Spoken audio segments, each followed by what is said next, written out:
कि दो ही बात सच है। याज्ञवल्क्य ऋषि ने कहा हमें ऋषि परंपरा चाहिए, वैदिक परंपरा चाहिए। ऋषियों ने वैदिक परंपरा फैलाई है,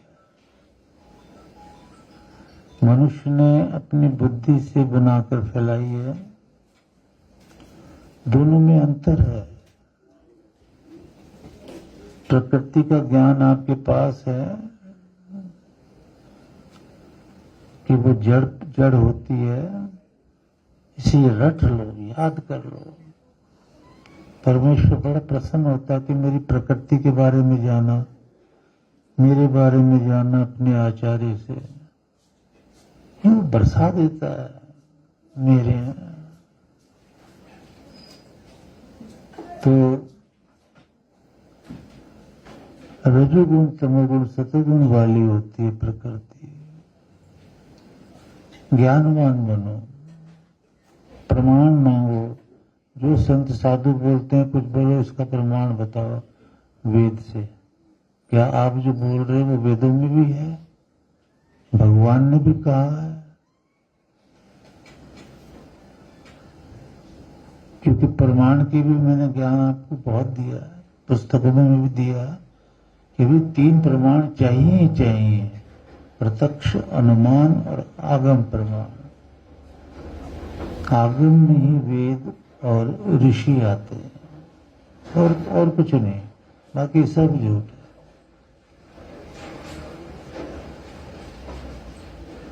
तो ऋषि परंपरा में ये पूर्ण गुरु पूर्णिमा, ये मनुष्यों का रखा हुआ नाम है। व्यास मुनि जी ने एक बड़ी महान कृपा पूरे विश्व में की है। उन्हीं के कारण आज वेद फिर उभरने लगे हैं, व्यास मुनि जी के कारण। कि उनको वेद मुजबानी याद थे, सबको पहले मुजबानी ही याद थे। तो उनके मन में आया, क्योंकि परोपकार आए, परोपकार के लिए ही आते हैं ये विद्वान।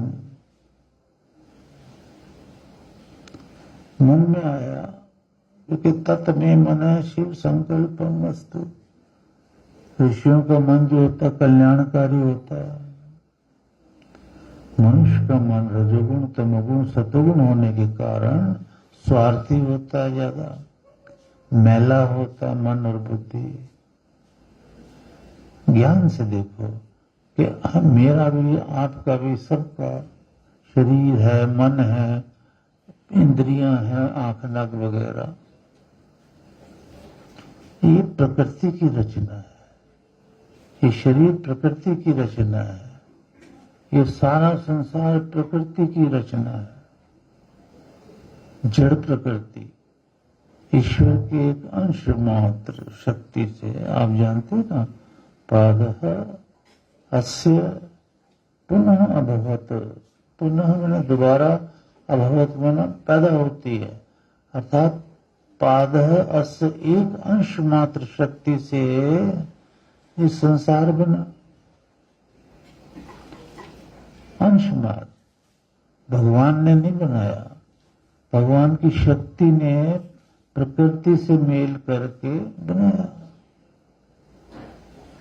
तो वो जो अंश मात्र शक्ति, ईश्वर में अनंत शक्तियां हैं, तो अंश मात्र शक्ति जो है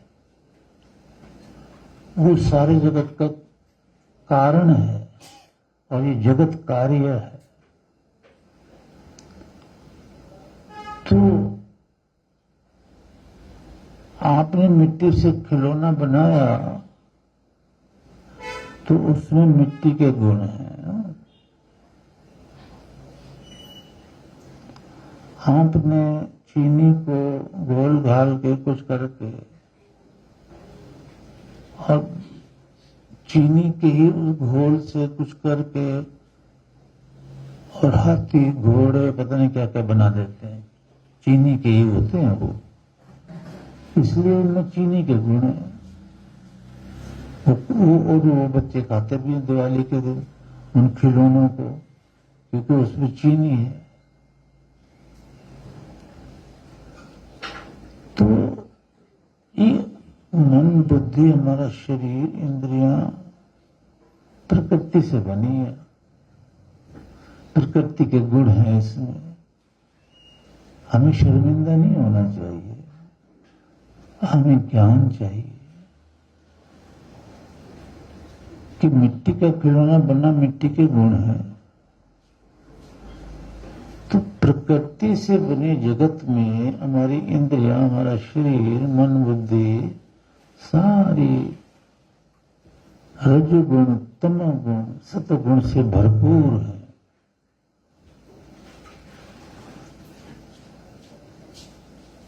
अब आप जैसे कोई महल बनाते हो, कोई चीज बनाते हो, तो प्रकृति के गुण है उसमें, रजोगुण, तमोगुण, सतोगुण। देख देख के हम अपने महलों को खुश होते हैं, अपने मकानों को खुश होते हैं देख के। प्रकृति के गुण है, और प्रकृति के द्वारा ही आप देख रहे हो, क्योंकि प्रकृति ने आपका शरीर बनाया। तो शरीर में भी रजोगुण, तमोगुण, सतगुण, मन, बुद्धि में भी। इसको शर्माना नहीं है, एक्सेप्ट करना। ये कटु सत्य है कि हमारे मन बुद्धि भी तो प्रकृति की देन है। तो हमारी मन बुद्धि कितनी गंदी है। आप कभी सोचते हो कि इसमें प्रकृति के गुण है, क्योंकि ये प्रकृति से बनी है। इसमें स्वार्थ है, काम, क्रोध, मद, लोभ, अहंकार है, निंदा, द्वेष, चुगली है, न जाने कैसे कैसे गंदी गंदी बातें हैं काम, क्रोध आदि की। क्योंकि प्रकृति के गुण है, वो काम कर रहे हैं। रजोगुण में तो विषय विकार है और पता नहीं क्या क्या है। तमोगुण में आलस, निद्रा, भय, बैठ के खाना, काम ना करना, पढ़ना लिखना नहीं, आलसी बनना, काम कर रहे हैं वो। उस पर किसी की पाबंदी नहीं है। रजोगुण, तमोगुण, सतोगुण पे। सतोगुण अहंकार, बिल्डिंग बन गई तो अहंकार आ गया, कार खरीद ली तो अहंकार आ गया, पता नहीं किस किस चीज का अहंकार है, बहुत ज्यादा। तो हमें ये पहले समझना होगा कि हमारी जो 5 ज्ञान इंद्रियां हैं, 5 कर्म इंद्रियां हैं, ये शरीर है, ये रजोगुण, तमोगुण, सतोगुण से भरपूर है। अब मान लिया कोई लिखने बैठा, किसी कोई सत्संग सुनता, सो काल सत्संग बोलूंगा मैं, नहीं तो सत का संग तो ईश्वर का या गुरु का संग, उसको सत्संग बोलते हैं। बाकी को सत्संग कैसे कह सकते हैं? अरे भी सारा कुछ तो रजोगुण, तमोगुण, सतोगुण प्रकृति के गुणों से भरा पड़ा, और प्रकृति का ये भी स्वभाव है कि संसार बना दिया। जब इस संसार की लिमिट खत्म होगी तो प्रकृति अपना रूप बदल लेगी। ये संसार बन गया ना, प्रकृति नहीं। तो ये संसार रूप में प्रकृति है। अब ये प्रकृति अपने ओरिजिनल शेप में चली जाएगी, प्रकृति के रूप में चली जाएगी। अभी तो प्रकृति का रूप बिगड़ा हुआ है, समष्टि बोलते हैं उसको, सृष्टि बोलते हैं। ये बिगड़े हुए रूप है, प्रकृति का बिगड़ा हुआ रूप ही है सारा। संसार देख रहे हो, शरीर देख रहे हो, आंख ना, ये प्रकृति का बिगड़ा हुआ रूप है। प्रकृति अब नहीं है, ये रूप है प्रकृति का। जब प्रलय होगी तो ये रूप बिगड़ जाएगा। इसलिए प्रकृति नाशवान में आती है। प्रकृति के बने पदार्थों की तरफ जो जाता है वो अंधतम प्रविशन्ति, अंधकार में फंसता है। लेकिन ये कहा भगवान ने कि मैंने प्रकृति बनाई है तुम्हारे सुख के लिए, तो इसलिए जब तुम वेद के अनुसार चलोगे तो इन, अब जैसे ये है पदार्थ है, इनका सुख भोगो, इनको मन मत दो बस।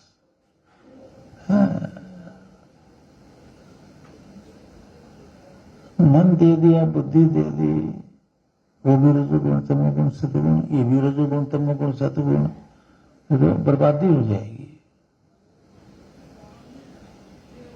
अब ये आपका ही दिया बस, और मुझे अच्छा लगता तभी पहनता हूँ ना, कि आपका भी दिल प्रसन्न होता है तो मेरा भी हो रहा है। बड़े बच्चों ने ये दिया है तो जितना पहन सकता हूँ पहन लेता हूँ, और विशेष दिन पहनता हूँ। तो आप भी, आपके पास भी सोना हो, चांदी हो, पैसे हो, पर वो मन बुद्धि जो है वो मन बेचे सतगुरु के पास, गुरबाणी भी कहती है, वेद भी कहता है, किस गुरुमुख के कारज रास, बस वही महान पद पाता है कि जिसका मन और बुद्धि युंजते मनुत युंजते विपरा विपश्चिता, चित्त मन बुद्धि जिसकी गुरु के पास है, ईश्वर के पास है, और संसार के शुभ कर्म कर रहा है, यानी शुभानी कर्माणी, जो शुभ कर्म है वही करने, नो इतरानी, गंदे कर्म नहीं करने, पाप युक्त कर्म नहीं सोचने। तो ऋषि परंपरा में एक गुरु भक्ति का दिन आता है। एक तो मैंने बताया ना, ईश्वर की परंपरा वेद, और वेदों से ऋषियों ने वेद फैलाए, ये ऋषि परंपरा। ब्रह्मा ने ये ऋषि गुरु शिष्य परंपरा बनाई, वेद वैदिक, लेकिन इंसान की बुद्धि तो कमाल की नहीं है। जिनमें ये आखिरी राजा हुआ पांडव, ऑर्डर कर दिया कि इसकी जरूरत नहीं है ना, थोड़ा मन बुद्धि था, पांडव परिवार से था वो, मन बुद्धि था, तो इसलिए उसने गुरु परंपरा, ये व्यास पूजा, ये चारों वेदों का गुरु के से सुनना, मनन करना, चिंतन करना छुड़वा दिया। वहीं से वेद समाप्त प्राय होते गए, समाप्त नहीं हुए, समाप्त प्राय होते गए, छिन्न भिन्न हो गए। लोगों ने छोड़ दिए वेद, हवन छोड़ दिया, यज्ञ छोड़ दिए, ऋषियों के पास जाना छोड़ दिया। ये तो ऋषियों के आश्रम में जाते थे, जो जैसे राजा दशरथ भी गए, राजा जनक भी गए, और सभी राजा गए।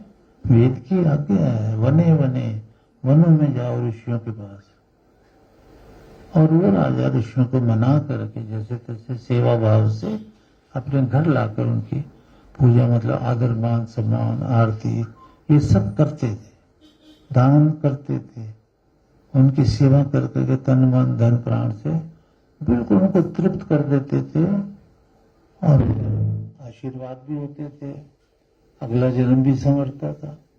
ये वो दिन है। आज व्यास पूर्णिमा है, आज व्यास पूजा है, आज वेदों के ज्ञाता ऋषियों की पूजा है, उनका आदर मान सम्मान का दिन है। जो लोगों ने जैसे अपने मन से नए नए रास्ते निकाल लिए वेद के खिलाफ, ऐसे अपने मन से ये बना लिया क्या गुरु पूजा है। गुरु पूजा तो नहीं बताया था उस समय, उसमें तो व्यास पूर्णिमा कि व्यास ने आज वेद लिख करके पूर्ण किए। व्यास पूजा, ऋषि परंपरा, तो ये आप लोगों का सौभाग्य है कि भाई आज के दिन आप गुरु के निवास स्थान पर आकर के इस शुभ दिन पर अपने मन से बुद्धि से स्वस्थ होकर के और गुरु का आदर मान सम्मान पूजा करने के लिए एकत्रित हुए हैं। ये सौभाग्य है। अगर मुझे समाधि का अनुभव नहीं होता तो यही सारा आपका पाप हो जाता कि क्यों आए यहाँ पर। ईश्वर की तो बड़ी कठोर आज्ञा है ना कि आपने तो सिर्फ ऋषियों को अर्चन बोलते हैं पूजा मान सम्मान, अगर ये आया ही नहीं तो गुरु के प्रति किया ही नहीं अर्चन, तो हमारे शास्त्र भी बोलते हैं ऋषियों के प्रमाण गुरु और ईश्वर का प्रमाण वेदों में। अगर गुरु भक्ति नहीं है और यश कीर्ति उनकी नहीं गाते हैं शिष्य, तो पहले तो व्यास मुनि ने महाभारत में कह दिया, कहला दिया युधिष्ठिर से कि जो ये सेवा भक्ति है ये गुरु भक्ति नहीं है, तो तुम्हें भ्रूण हत्या का पाप लगता है। क्योंकि ईश्वर जो है वो वेदों से 24 चारों वेद गूंजते ही रहते हैं ईश्वर में, निराकार ब्रह्म में।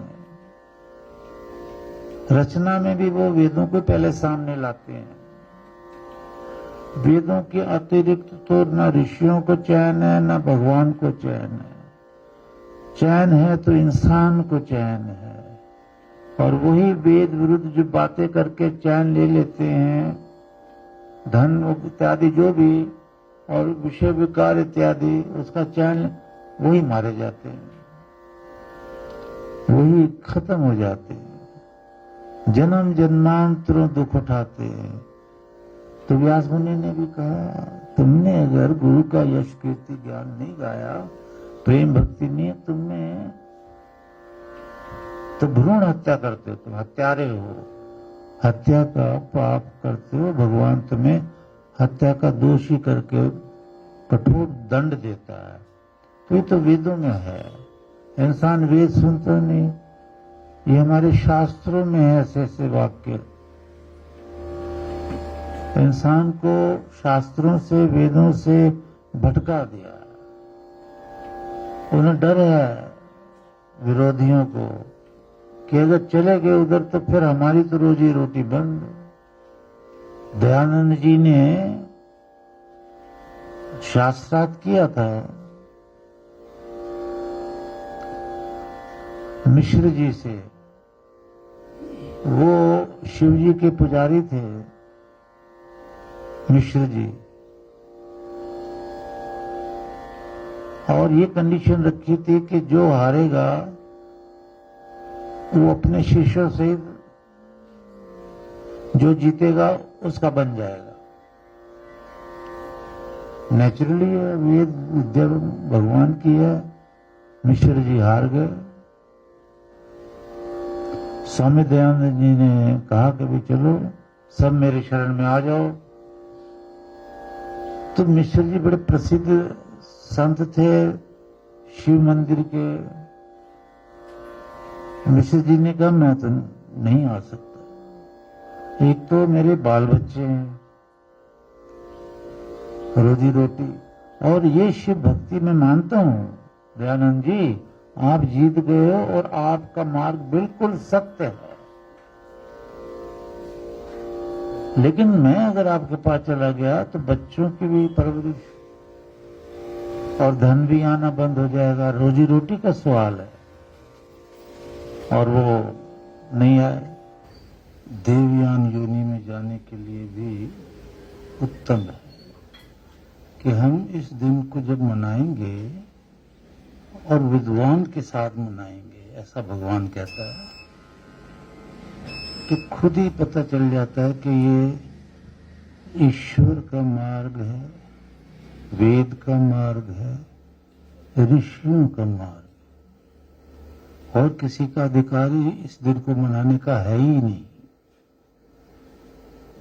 पर इसका नाम बदल दिया कि जो मनुष्य की बुद्धि तो कमाल की बुद्धि है, इसमें रजोगुण है, तमोगुण है, सतोगुण है। लेकिन अगर आप तो एक अष्टांग योग की, तो एक दिन ऐसा आता है कि ऋतम भरा, ऋत मना सत्य, वेद, भगवान, तत्प्रज्ञा में ना उसकी बुद्धि, उसकी बुद्धि सत्य में स्थापित हो जाती है। तो ऋषियों को जानना आज असंभव सा है, जानकर भी लोग नहीं जान पाते हैं, क्योंकि वेद में रुचि ज्यादा करनी है कि जो ऋषियों के बारे में भगवान ने कहा है ना कि वो अद्भुत है, और भगवान भी अद्भुत है, वेद भी अद्भुत है,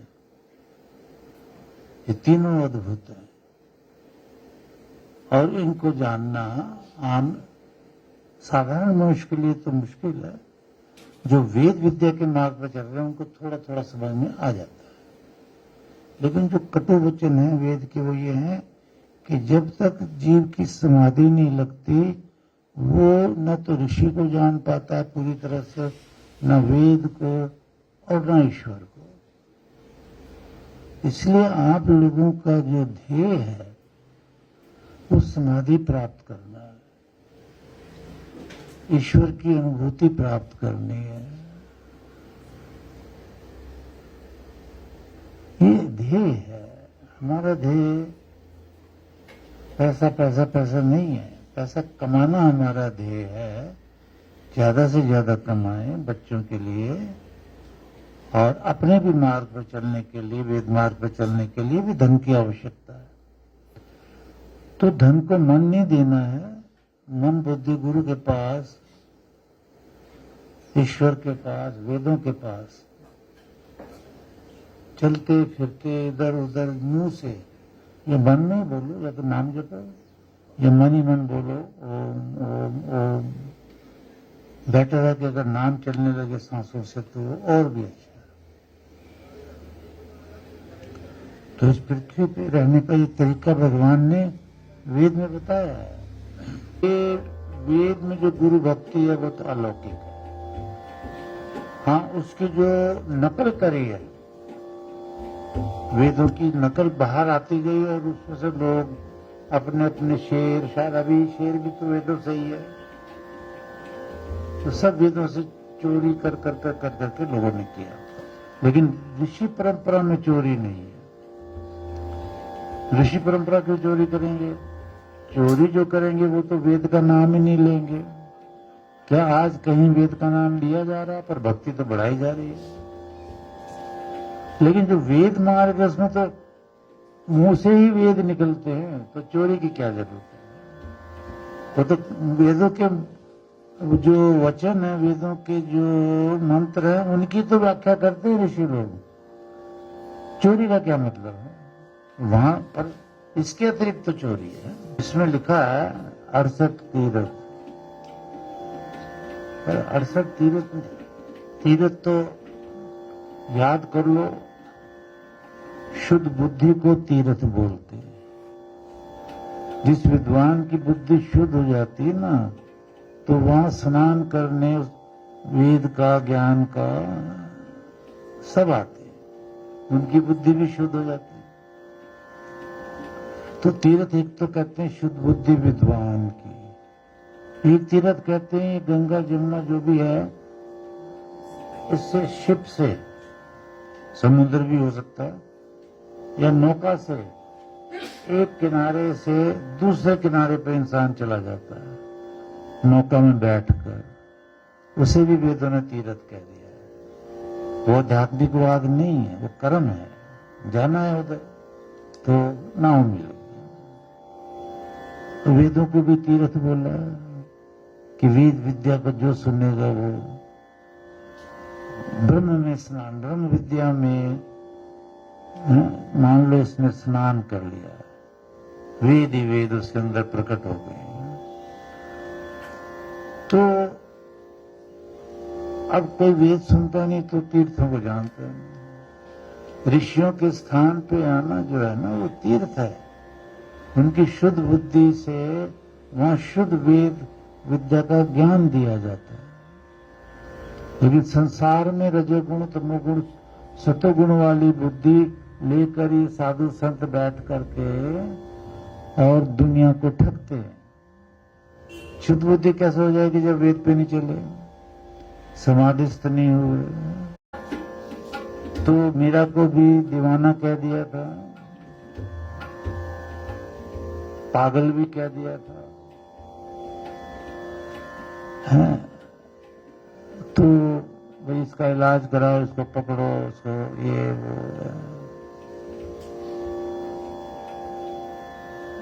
वो भजन मुझे याद नहीं आ रहा, वो बड़ा अच्छा है। अपने नु पगला कह के गल ला लेंगे, देखो है इनके पास। तो पगला तो ईश्वर के गुरु के प्रेम में हुआ जाता है, सारी दुनिया का त्याग हो जाता है ना उस वक्त। तो आपको बता रहा हूं मैं, आपका ऐसा नहीं होगा, अभी समय लगेगा, अगले जन्म लेने पड़ेंगे। अभी तो आप अपना अगला जन्म संवारो, देव योनि ये पाई है आपने और पा रहे हो, इसको दृढ़ रखो, इससे न भटक जाओ वेदों से, गुरु से। तो अगले जन्मों में आपको गुरु कृपा होगी, ईश्वर कृपा होगी, समाधि लगेगी। क्योंकि समाधि का ड्यूरेशन भगवान ने बहुत बड़ा रखा। ये नहीं कि इस जन्म में आप संवर जाओगे, ईश्वर कहता नॉट पॉसिबल। भजन करते रहो, साधना करते रहो, गुरु भक्ति करते रहो, देव पूजा संगत दानेशु। और इसी को कहते हैं धृति क्षमा दम, धैर्य रखो। एक जन्म में आज तक किसी को नहीं मिले। अब दुनिया तो इसी से नाम का पैसा खाती है ना, कि हम आपको 5 मिनट में ब्रह्म से मिला देंगे, हम आपको 2 दिन में मिला देंगे, दुनिया जाती है। तो जो वेद का फंडामेंटल लॉ है वो ये है कि भी समय लगेगा। ईश्वर चेक में रखते हैं, गुरु चेक में रखते हैं कि आप सीधे रास्ते पे चल रहे हो या नहीं चल रहे हो, साधना करते हो कि नहीं करते हो, आप साधारण मनुष्य तो नहीं हो गए हो, साधारण नर नारी तो नहीं हो गए हो। देव योनि में जाओ। देव योनि से नीचे जितने भी होते हैं वो साधारण नर नारी होते हैं, उनको कोई भला नहीं होता। कहता ये सुख तो स्वर्ग है तो नहीं ऊपर, मतलब कोई भी सुख संसार का उसे स्वर्ग बोलते हैं, इंद्रियों का सुख। और ब्रह्म के सुख को ब्रह्म सुख बोलते हैं। कि संसार का कोई भी सुख, चाहे राजा का राज्य हो, कुछ भी हो, वो सुख कहाँ, जो विद्वानों की शरण में जाके। तो ये ईश्वर का ही वचन है, कुह स्मर, ये विद्वान ऋषि कहाँ रहते हैं, भगवान कहाँ रहता है, ऋषिणाम हृदय। और एक कहा निवास स्थान, ऋषियों के निवास स्थान पर उनके हृदय। तो निवास स्थान में ब्रह्म ही ब्रह्म प्रकट है, आना मात्र है बस आपका। आप उसको छूते हो, वो आपको छूता तो नहीं है, बिल्कुल साथ है, और विद्या आपको मिलती है। ऐसा नहीं होता कि यहाँ कोई फिल्मी कहानियां या कोई और कहानियां, ब्रह्म की बात, ब्रह्म ब्रह्म अमृत। हम वेद मंत्र 573 में कहा है कि प्रपुनानाय वेद से सोमाय वचन उच्यते। सोम के वचन का उच्चारण करो, सोम वेद के मंत्रों का गायन करो गुरु के लिए। क्यों? भृति न आभरा, ऐसे उसकी सेवा करो, उससे भृति बोलते हैं सर्वेंट को, नौकर को। भगवान कह रहे हैं भृति बनकर सेवा करो। जैसे एक मालिक की सेवा एक सेवादार करता है, वो सेवा। हाँ, तो देखो वेद कहता हमने उस पे चलना है, उसी पे आपको चला रहे हैं, चलाएंगे। वेद कहता गृहस्थ आश्रम के शुभ कर्म करो, ये भी तो पुण्य है, ये भौतिकवाद है, ये तुम्हें मोक्ष दिलाएगा। क्यों? ये बड़ी रमज की बात है, ये राजे पुनः है, महफिल में बताया नहीं जाता, लेकिन हम तो बताते चलते रहते हैं। तो ये राज की ये बात है कि भाई, और बताते भी रहते हैं, अगला जन्म तुम्हारा सुधर जाएगा, फिर और ज्यादा सुधरेगा, अगला और ज्यादा सुधरेगा, और मोक्ष तुम्हें आचार्य और परमेश्वर दिला के छोड़ेंगे अगर आप देवयान योनि से नहीं भटके, किसी संसार के चक्कर में नहीं आए, पाप नहीं छोड़े, पाप करने नहीं छोड़े, तो फिर ये गारंटी खत्म हो जाती है। फिर दया तो रहती है, गुरु फिर उसको उभारता है, फिर लाता रास्ते उस सोल को, है ऐसा प्रेम जैसे मीरा का था। हनुमान जी भी काफी भगत हुए हैं, पर ये बाद की बात बताई कि राम के हो गए, लेकिन वो पहले से ऋषियों के भगत थे। उनको तो 4 वेदों का ज्ञान पहले ही था जब राम मिले, उनसे श्री राम मिले हैं। तो ये जो भक्ति है ऋषियों की, ऐसे उदाहरण आपने देखे। अच्छा, कोई कहता है, कोई शर्माता है कि अरे शर्माना है तो बुरे कर्मों से शर्माओ, पाप कर्मों से शर्माओ, गुरु से शर्मा के तो बेड़ा गर्क हो जाएगा। वो तो तुम्हारा पिता का पिता है, उसने तो तुम्हें नया जीवन देना है। भगवान ने कहा ना कि नया जीवन तुम्हें गुरु देगा, अगर गुरु है आपका, मैं नहीं। उसके पास जाओ, ये वेद मंत्र है। इतनी बड़ी बात भगवान ने कह दी, किसी को पता ही नहीं है कि जन्म भी देगा तो गुरु ही देगा। जिसका गुरु नहीं है उसे जन्म जो मर्जी देगा भगवान, कर्मानुसार, कुत्ता, बिल्ली, गाय, भैंस जो भी, लेकिन गुरु ने तो अच्छा जन्म देना है। गुरु महिमा कह नहीं सकते। जहां ये अभ्यास करते हैं वहां मेले लग जाते हैं, दुनिया आती है, मत्था टेकती है, अपने पापों का नाश करती है। अभी पीछे भजन में था ना कि सारे गुनाह पिछले जन्मों के मेरे माफ करके चरणों से लगा लिया।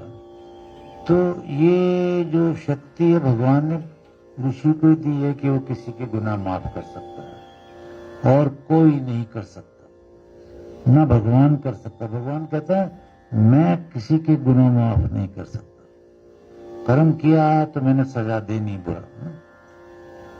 ऐसे नियम इस पृथ्वी का जानते ही कोई नहीं है। अभी देखो, ये सब मर्म की बातें हैं। राजे पिन्हा बोलते हैं उसको, को कैसे भी तुम गुरु के सहारे रह गए, माँ बाप भी तो तुम्हारा सहारा देने वाले, भाई बंधु भी तो हैं, और भी तो हैं। पर ईश्वर के जब वेद देखते हैं तो उसने यही कहा, तुम्हारे 2 ही मित्र हैं सच्चे, एक गुरु और एक परमात्मा। पार तो इन्होंने लगाना है, बाकी तो सब यही रह जाएंगे। अगले जन्म में तुम्हें यही गुरु फिर मिलेंगे 5 जन्मों तक, और तुम्हें तारते हैं ये। पर ये रिश्ता किसी को समझ नहीं आता। ये मेरी सहेली है, ये मेरा दोस्त है, ये मेरा मित्र है, ये मेरा प्यारा है, ये पता नहीं कि कौन, तो सारा बवाल यहाँ दिमाग में भर लेते हैं। अरे भाई, ये तो पिछले जन्म में, मैं कल रात को भी सत्संग में कह रहा था, रात में बैठे रहते हैं, कैसा समय लग गया बताओ। 2 बज गए, कोई ना उठे, रात के 2 बज गए। ये प्रेम भक्ति है। और कहीं मैं भजन गाने शुरू कर देता तो फिर तो सुबह के 3, 4, 5 बजते, कोई नहीं उठता, वो तो सत्संग ही चलता रहा। तो ये है आत्मिक प्रेम। गुरु के पास आत्मिक प्रेम है। इंसानों ने इंसान देखा, ज्ञानी है। एक इंसान है, अब तुम किसी बच्चे को कहोगे महाराज ये चरण छुओ, वो झिझकाएगा। उसने तो इंसान देखे, गुरु थोड़े देखे, गुरु को थोड़े जानते हैं कि गुरु किसको कहते हैं। जबकि ये शरीर गुरु का जो होता है ना, ऋषि का, तुर्यातीत है। इस शरीर को छूने के लिए ऋषि मुनि भी तड़पते हैं कि भाई हम अब जब मेरा वो अवस्था आई 19 मार्च 79, सारे वहीं आ गए थे, ऊपर से सब वहीं आ गए थे। मैं इशारा ही कर रहा हूँ, आपको समझ गया ना। गुफा में मैं गया, वहां 5 देवता आ गए, हमें रामायण सुनाओ, तुलसी वो वाल्मीकि रामायण सुनाओ, लेट के दंडोत वंदना करी। तो आम आदमी नमस्कार करते भी शर्माता है, पैर छूते भी शर्माता है। आप समझो, ज्ञान तो समझ के आता है ना, जब आचार्य समझाता है कि पांडव ने भी युद्ध किए, श्री राम ने भी किए, कृष्ण महाराज ने भी किए, पर हाथ में तो असला था ना, असला, तीर कमान, तलवार और कुछ, उसके बिना तो नहीं होते। लेकिन वाल्मीकि रामायण में से मैंने कई बार सुनाया आपको, वाल्मीकि रामायण में ऋग्वेद से, कि ईश्वर कहता है अहम रुद्र, मैं रुद्र हूं।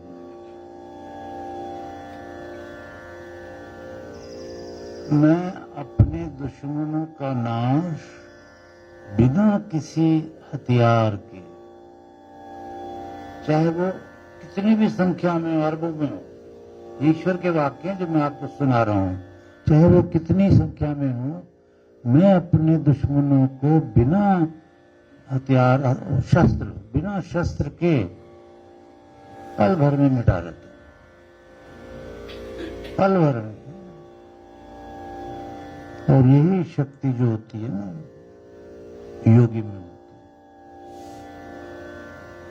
इसका भी वर्णन वेदों में, कि यदि वो चाहे तो अपनी वाणी द्वारा ही न जाने कितनों का नाश कर दे। पर योगी का हृदय इतना पिघल जाता है न, तपस्या कर करके वो किसी का बुरा नहीं करता, और योगी को कोई मार नहीं सकता, तो इसलिए वो किसी का बुरा नहीं करता, अपना बुरा होता रहे। वो समझता है कि ये मूर्ख हैं, इनको कुछ नहीं पता, ये गुरु जानते ही नहीं कि गुरु किसको कहते हैं। भगवान को कौन पा सकता बिना गुरु के? है किसी की मजाल जो भगवान को पाले? तो ये है कि इथे धनुष बिना अते बिन बाण, गुरु की कृपा तो ऐसी होती है, धनुष में ये नहीं चाहिए असला उसला, बिना ही असले कितनों का वध कर सकते। श्रद्धावान लभते अर्जुन, गीता में श्लोक है, जिसकी श्रद्धा पक्की होगी, पता चल गया कि श्रद्धा किसको कहते हैं, और उसकी श्रद्धा होगी तो वो तो सत्य पे होगी, एक परमेश्वर पे तो होगी, वो तो तर गया। इसलिए कृष्ण महाराज ने कहा श्रद्धावान लभते। अच्छा, अब देखो 420 दुनिया साधु, अरे तुम्हें श्रद्धा होनी चाहिए, तर जाओगे। अरे वेद तो तुम जानते नहीं कि वेद कह रहा है श्रद्धा का अर्थ है सत्य पर धारणा, और सत्य तो ईश्वर है, वेद है, इसके अलावा सब झूठ है। तो तुम पे जो श्रद्धा आ रही है वो तो झूठ है, वो श्रद्धा नहीं है। श्रद्धा तो ऋषियों पे आती है, ईश्वर पे आती है और वेद पे आती है। ऋषियों पे इसलिए आती है कि वो समाधिस्थ पुरुष होते हैं, उनमें ईश्वर प्रकट है, इसलिए ईश्वर पर श्रद्धा होती है। ऋषि पर श्रद्धा का अर्थ है ईश्वर पर श्रद्धा। ये हर काम छोड़ के अगर सामर्थ होती है ना, यज्ञ की तरफ लगो। अब यहाँ क्या होता है जब आप आते हो, ब्रह्म ब्रह्म ब्रह्म, ब्रह्म के बिना क्या है? ब्रह्म की अगर आप पूजा कर रहे हो तो ब्रह्म का ये संसार है, ब्रह्म का अन्न है, ब्रह्म का धन है, ब्रह्म का तो सब आपको मिलेगा बिना मांगे। ब्रह्म की उपासना करो जिसने ये सारा संसार बनाया है, और कोई भगवान नहीं है। ये ठीक है कि पहले गुरु को मना लो, रब तो मन ही जाएगा। आप रब के डायरेक्ट पूजा कर रहे हैं, आज दुनिया डायरेक्ट कर रही है। आप देख लो मंदिरों में, मस्जिदों में, सब जगह जाकर, दुनिया के घर घर में जाकर देखो, मूर्तियां लगी हैं, डायरेक्ट पूजा कर रहे हैं, कोई गुरु नहीं, कोई गुरु नहीं। तो ईश्वर का बनाया हुआ विधान, ईश्वर के बनाए हुए नियम तो दुनिया ने बरसों से तोड़ रखे हैं। राम के गुरु थे, कृष्ण के गुरु थे, आप लोगों के गुरु नहीं है। मैं आपको नहीं कह रहा, संसार को कह रहा हूं। तो ये कैसे चलेगा? ये तो नरक में जाने वाली बात है। ये तो दुखों के सागर में डुबकी लगाने वाली बात है। और जैसा मैं कह रहा था, इनके बेटे का ही विवाह होने वाला है शुभ। और ऋग्वेद के पहले मंत्र का उच्चारण मैंने इसलिए कराया था, अग्निम नीले पुरोहितम। तो वेद की वाणी योगी ही समझते हैं। ऋग्वेद में एक मंत्र है, भगवान कहता है जैसे पतिव्रता नारी अपने पति की सेवा में सब कुछ लुटा देती है, ये उदाहरण दिया ईश्वर ने। ऐसे ही जो वेद से और वेद के ज्ञाता गुरु से प्रेम भक्ति आत्मिक करता है, तो ये वेद वाणी उसके लिए अपना सब रहस्य खोल देती है कि ये मेरा मंत्र है और इस मंत्र का ये अर्थ है, बाकी कोई नहीं जानता। वेद चाहे पढ़ ले, किताबें पढ़ ले, ईश्वर कहता no, of no use. You are studying the Vedas of no use. There is no use. That goes in vain.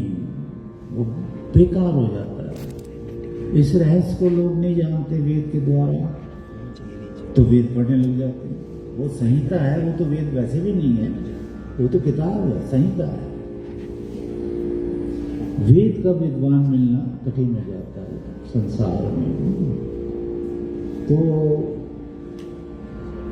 Bridge बेटा आया है, उनकी धर्म पत्नी बेटी हमारी आई है, और ब्रिज का भांजा जो क्या बेटा था, नाम भूल जाओ, दीपू, नहीं दीपू बेटा मैंने देखा आया, बहुत सेवक है दरबार का। ये सारा परिवार दरबार का सेवक है। वेद सुनते हैं, यज्ञ करते हैं, हवन करते हैं। ये कहीं और बिल्कुल वो तो देखो ना, जब वेद थे तो कोई और चीज थी ही नहीं कि जहाँ ध्यान दिया जाए।